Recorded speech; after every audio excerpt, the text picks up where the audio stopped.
You know, they say a week is a long time in politics, but 5 days can feel like an absolute lifetime in football. Today, we're going to break down one of the most incredible individual turnarounds of the season. How Enzo Fernandez went from being part of a crisis to a match-winning hero in less than a week. Okay, let's just dive right in, because this right here, this says it all. On Tuesday against Brighton, the headlines were brutal. Limp display, part of the problem. Then you fast forward just 5 days to Sunday at Wembley, and he's being called a supercharged monster who grabbed the game by the scruff of the neck. So the big question is, how on earth does that happen? Well, to really get the comeback, you first have to understand the collapse. So let's start with that Brighton game and see what went so catastrophically wrong.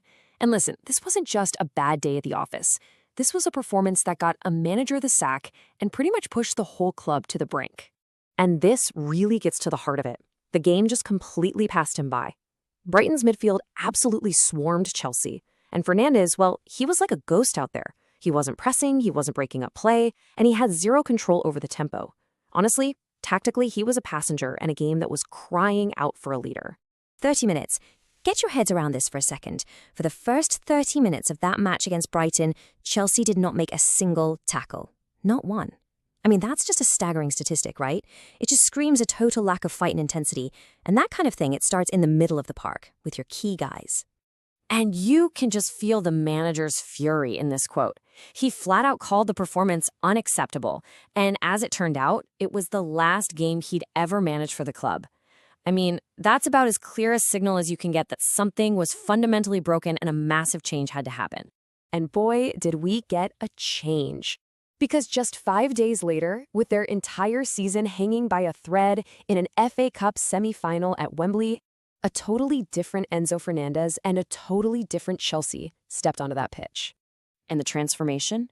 It was immediate. I mean, from the very first whistle, Fernandez was like a man possessed. He was aggressive, he was disciplined in his positioning, and he just seized control of the game, setting a new, intense tone that his teammates had no choice but to follow. And here's what that all led to. A gritty, hard-fought 1-0 win, with Fernandez himself scoring the winning goal.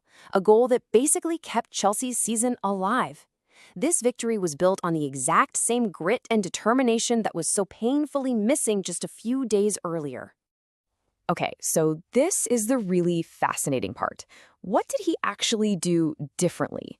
Let's get into the tactical nitty-gritty of his masterclass performance at Wembley. You know, the interim manager, Calum McFarlane, I think he just hit the nail on the head with this one. He saw that with Fernandez, it's not just about the fancy footwork. It's about his mentality, that deep down will to win, that fighting spirit that just spreads through the team like wildfire, especially for a squad so low on confidence. And he didn't stop there. McFarlane pointed out that it's when things get really tough that you see the real Enzo. You see the fight, you see him dragging the team forward, making those crucial tackles, scrapping for every single loose ball. That's more than just playing well. That's setting the entire psychological tone for the match. All right, now let's get technical for a second and look at that brilliant winning goal. McFarlane specifically called out this skill, the timing of his run, arriving late at that back post, the explosive jump to get up over bigger defenders, and then the perfect technique to guide the header home. That's not a fluke, folks. That's a highly intelligent, perfectly executed attacking move. And look, the numbers really back this all up. The goal is what everyone remembers, of course. But for me, the real story? Those 4 tackles. That shows a massive increase in his defensive work.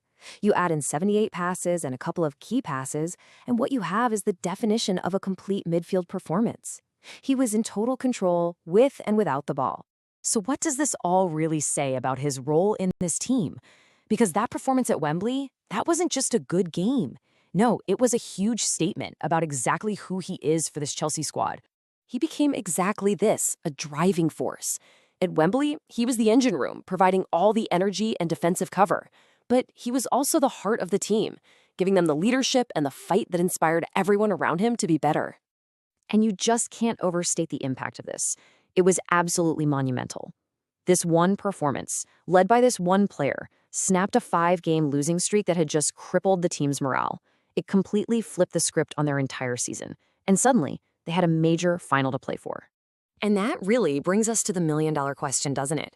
In just 5 days, we saw the two absolute extremes of Enzo Fernandez. He proved, without a doubt, that he has the talent and the mentality to be a world-class game-changing midfielder. The challenge now, the real test, is consistency. Can he make that Wembley monster his new normal? That's what everyone is waiting to see.